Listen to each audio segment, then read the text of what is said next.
fellow bibliophiles, my name is Anna and welcome to Calavera Books.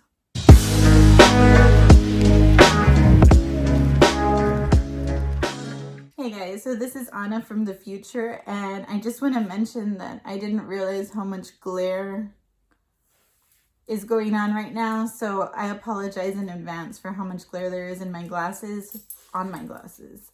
But sorry about that, and sorry about the dog noises that you're going to hear in the background, but that's life in my house. So hope you enjoy this video. So today I'm going to be going over my 5 most disappointing books for the year, and I just want to put, of course, a quick comment that everybody has their own opinions, and this is just my opinion on these books.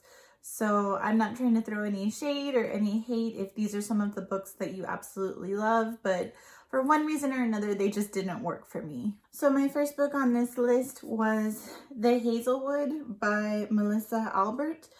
And this is actually, I don't know if it's going to be a trilogy or a duology, but this is the first book in a set of books that she's writing. It was about a girl that her grandmother died, and her grandmother always wrote like these fairy stories, like kind of like Grimm's fairy tales, and she has to go to her grandmother's old house to find out what happened. So the premise of the book sounded really good. The author interjects some of the actual fairy tales, and that was really good. I thought the fairy tales were really strong and really interesting, but the overall book just didn't do it for me. It was kind of confusing for me in some parts. I don't know, that's just how I felt. And I really didn't feel a connection to any of the characters. It really didn't get like my blood pumping, or it didn't get me that excited. And also something else that I recall that I really didn't like is that it would mention something and then that item had like a lot of buildup, and then it was used or gone, and then okay, it's gone, the end. And it was the same thing with a couple of characters in the book as well. So this one was kind of disappointing because I had read some Goodreads reviews leading up to it, and I heard that a lot of people had enjoyed it, that they really liked it and everything. So I was hoping that I would enjoy it as well. And then on top of that, it was my first read of 2020. So it just didn't do it for me. So I ended up giving this one 2 stars. The second book on this list is The 10th Circle by Jodi Picoult. And with this book, again, the premise sounded really good. It was about a family that had like different sorts of issues. The daughter ends up running away. That's not really a spoiler because we find out about that literally in the first chapter. So I was curious about it. I had read one of her other books some time back, so I was looking forward to reading it. And I just felt like this book was too packed with stuff. The father is an illustrator for comics, and I think he also is kind of like a writer for comics, and so the author puts in like some of his drawings in there, and then the mom is having her own issues, and the daughter's having her own issues, and then the father's having his own issues, and there's a murder that happens, and the daughter runs away, and there's drug abuse, and there's possible rape, and there's infidelity, and there's just like too much in this book, I felt anyway. Maybe some people like that, maybe some people feel that it was an appropriate amount, but for me, I felt like it was too much. The story itself was okay. It wasn't fantastic, it was okay. So I ended up giving this one 3 out of 5 stars. It was still okay. I would still recommend it, but for me, it was like way too much going on in one book.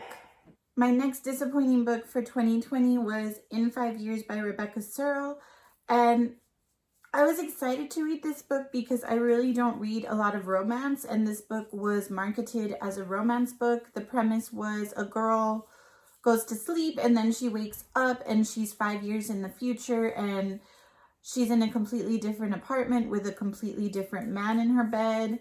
And she goes back to sleep like an hour later, and then she wakes up back in her own timeline. So again, the premise sounded awesome. It sounded like, you know, it was going to be a really good love story, and it actually was not a love story, which is what made me kind of disappointed in this book, because I'm not a romance reader, and when I pick up a romance book, like, that's what I want it to be. So honestly, that's what kind of disappointed me about the whole experience with this one. I just was expecting a romance and it wasn't. If I would have gone into this book knowing that it was not a romance and it was not marketed as a romance, I probably would have given it a better rating. I probably would have enjoyed it a lot more. But because of that fact, I found it very disappointing and I gave it 2 stars. So now the last 2 disappointing reads of 2020. The first one, this one I had picked up for a reading challenge, and it is Permanent Record by Mary H.K. Choi. This one sounded interesting. It was kind of like another romance, and I don't know if I'm just 110% not a romance reader or this one just didn't do it for me, but I really didn't get that far in this book at all before I DNF'd it. I just could not get into it whatsoever. I think I got maybe 25 pages into it and I DNF'd it. That's how much I did not like this book. I just could not relate with any of the characters. The banter was not believable. There was a lot of cursing in the book, which I don't really mind if it's done in a good way, but it just seemed like it was not necessary at all. And that's why I ended up DNFing this one. And yeah, I'm going to unhaul this one along probably with the other ones that I have in the pile, because I'm never going to pick this one up again. I'm pretty sure that I'm probably not going to read anything from this author again. So sorry again if you enjoy this author. If you've read this book and you've enjoyed it, I apologize, but it just wasn't for me. And finally, my most disappointing book for me, of course, of 2020 was The Knockout Queen by Rufi Thrope. I got exactly halfway through this book and I just could not. The premise again sounded really good. It was about a young boy who's in high school. His mom goes to jail, so he goes to live with his aunt. There's like a rich family that lives next door, a father and a daughter, so he makes friends with the daughter. And it's about him coming of age and being comfortable with his sexuality and identifying with himself, and his friend is trying to support him during this time. And the premise sounded really good, and I love books like that where people support each other and they're trying to find their own identity and they're going, through different situations where they need assistance and their friends help them. I mean, it sounded really good, but for me, there was just too much like adult content in here for me. And again, I don't mind stuff like that when it's done the right way. Like A Court of Thorns and Roses, if you all have read that, you know how that is. And it's one of my favorite book series. So I don't mind when there's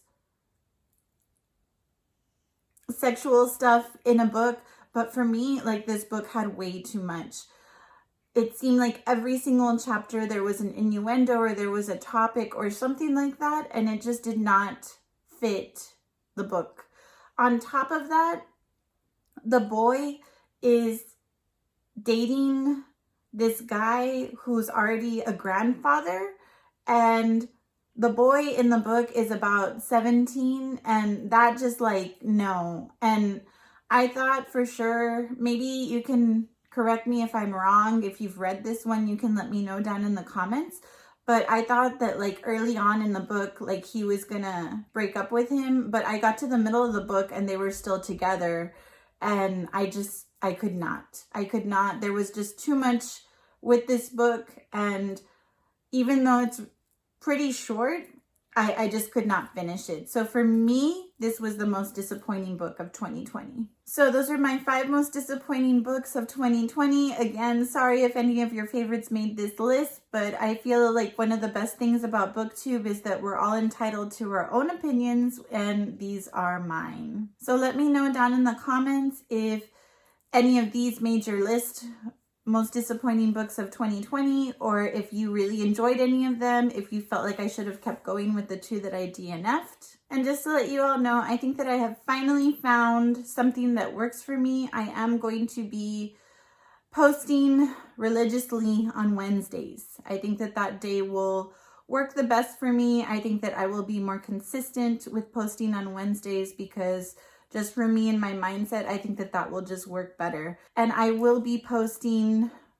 reviews of the books that I have read in December, and I will be posting reviews of my top 10 books that I've read in 2020, so stay tuned for that video. As always, I hope that you all are having a beautiful day. Please take care, stay safe, wear your mask, wash your hands, and I hope to see you in my next video. Bye.